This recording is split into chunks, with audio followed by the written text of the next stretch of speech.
Praise the lord. హల్లెలూయా.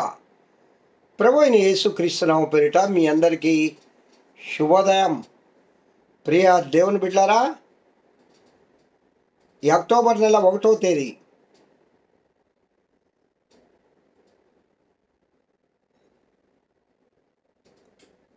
ప 25వ వచనంలో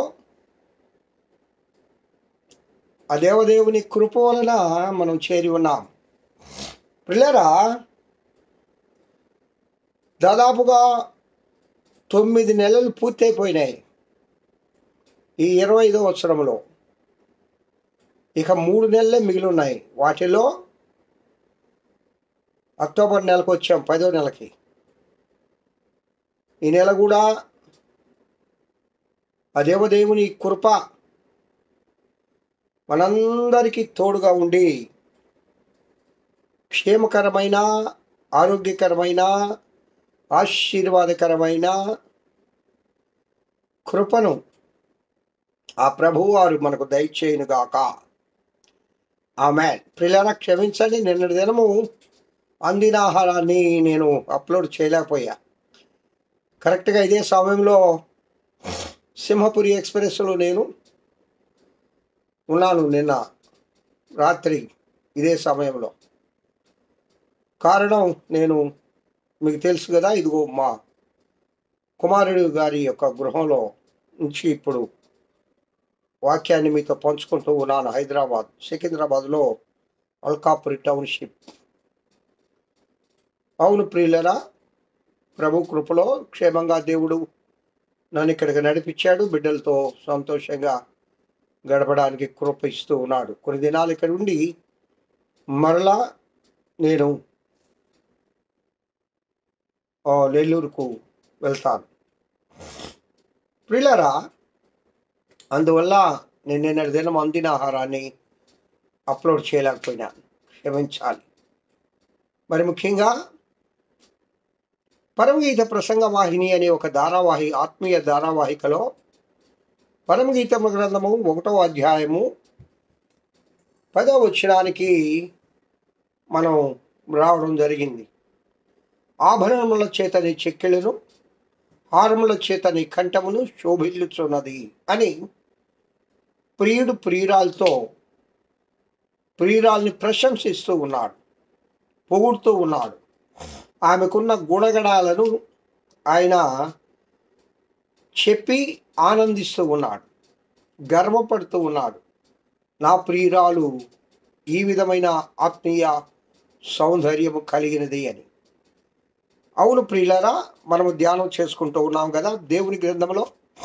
ఈ ఆత్మీయ ఆభరణాల గురించి మనము ధ్యానం చేసుకుంటూ ఉన్నాం. యెషయా గారు చెప్పారు, అలాగే పరమజ్ఞాని అయిన సొలొమోను మహారాజు గారు, అలాగే సంకీర్తనలో కోరహు కుమారుడు, ఇవన్నీ కూడా మనము ధ్యానం చేసుకుంటూ వస్తూ ఉన్నాం. ఇప్పుడు అపోస్తలుడైన పేతురు గారు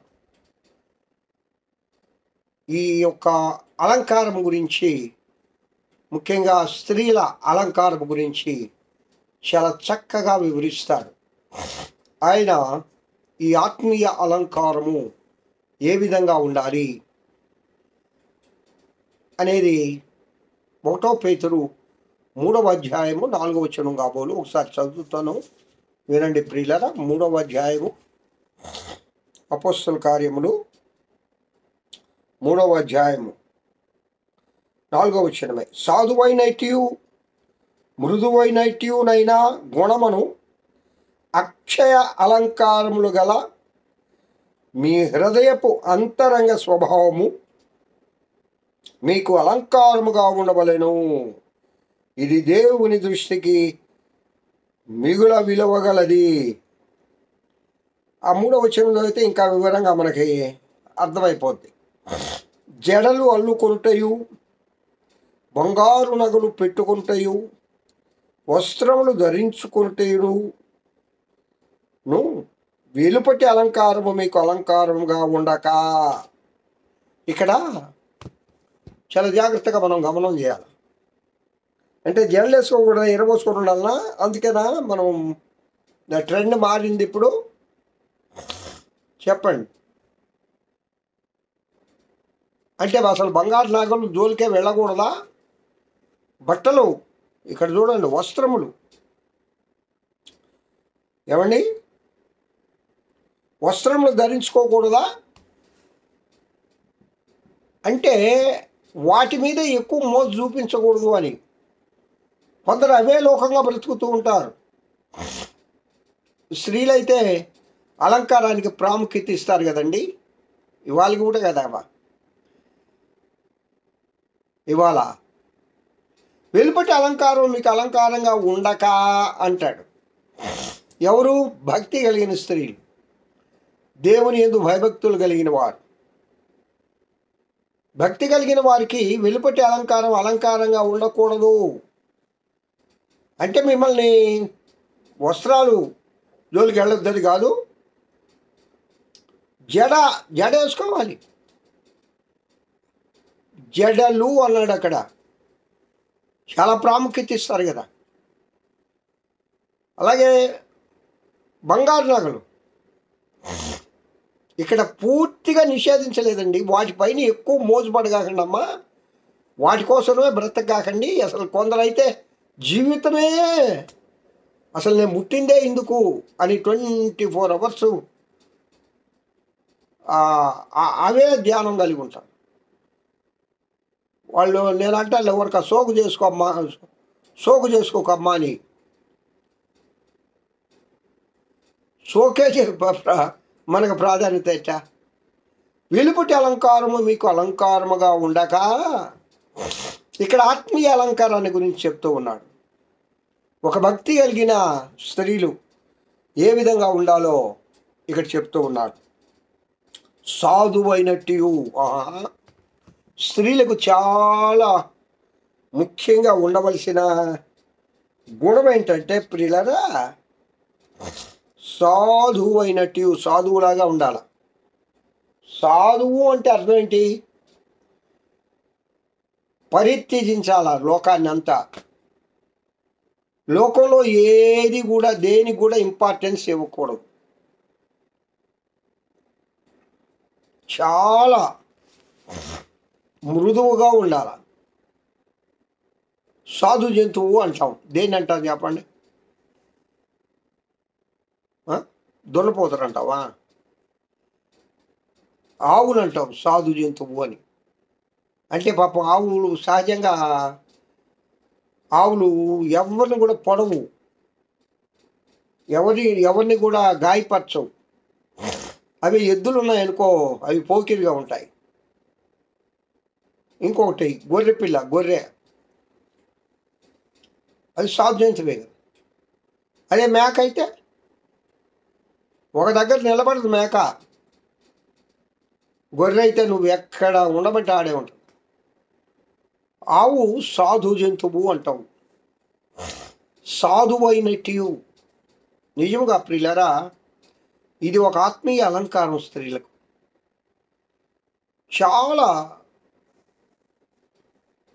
తను తాను తగ్గించుకోవాలి. గర్వం పనికిరాదు. నెమ్మది. ఇది ఆత్మీయ అలంకారం స్త్రీలకు. ఈ ఆత్మీయ అలంకారం ధరించుకొని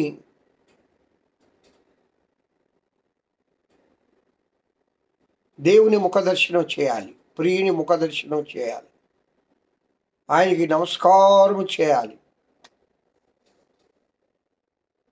వెలుపటి అలంకారం మీకు అలంకారముగా ఉండక, అంటే వెలుపటి అంటే ఆత్మీయ అలంకారం కలిగి ఉండండి అని అర్థం. వాటిల్లో మొట్టమొదటిది సాధువు అయినట్టు. కావున ఎప్పుడు కూడా స్త్రీలనే కాదండి, ఇక్కడ కన్యక అనగా నీవు నేను, దేవుని సంఘం, మనందరం కూడా సాధువైన మృదువైన స్వభావం కలిగి ఉండాలి. కావున ప్రియ దేవుని బిడ్డలారా, సాధువైన మృదువైన స్వభావం కలిగి ఆ దేవదేవునిలో మనం కొనసాగాలి. మన ప్రియుడు ఏం కోరుకుంటున్నాడంటే వెలుపటి అలంకారానికి ప్రాధాన్యము ఇవ్వకండి. ఏమండి? వెలుపటి అలంకారానికి ప్రాధాన్యము ఇవ్వకండి, ఆత్మీయ అలంకారానికి ప్రాధాన్యము ఇవ్వండి. ఆ కృపలో ఆ దేవదేవుడు మనల్ని నడిపించును గాక. పిల్లరా, ప్రార్థన చేయండి. ఆ దేవదేవుని కృపాక్షేమును బట్టి ఆ ప్రభువులో మనం కొనసాగిపోదుము గాక. ఇలాంటి ఆత్మీయ ఆభరణముల చేత మనము అలంకరింపబడుదుము గాక. ఆ ప్రభువులో నిత్యము కొనసాగి ఆ దేవదేవుని కృపను మనము పొందుదుము గాక. హల్లెలూయా. దేవుడి వాక్యము దీవించి ఆశీర్వదించును గాక. ప్రార్థించం రండి. మౌనతుడా స్తోత్రం. ఈ వాక్యం వింటున్న బిడ్డలందరినీ దీవించి ఆశీర్వదించమని యేసు నామమున పేరిట వేడుకొంచున్నాను తండ్రి. ఆమేన్. తండ్రి అయిన దేవుడి నుండి, కుమారుడైన యేసుక్రీస్తు నుండి, పరిశుద్ధాత్మ దేవుని నిత్య సహవాసం ఈ వాక్యం వింటున్న బిడ్డలందరికీ, సర్వలోక పరిశుద్ధులకు, సార్వత్రిక సంఘానికి ఇప్పుడు ఎల్లప్పుడు సదాకాలం తోడై నడిపింపబడును గాక. Amen. Amen. Praise the lord. Have a good day. ఈ దినమంతా ఆ దేవదేవుని కృపా క్షేమములే మీ వెంట వచ్చునుగాక. హల్లెలూయా.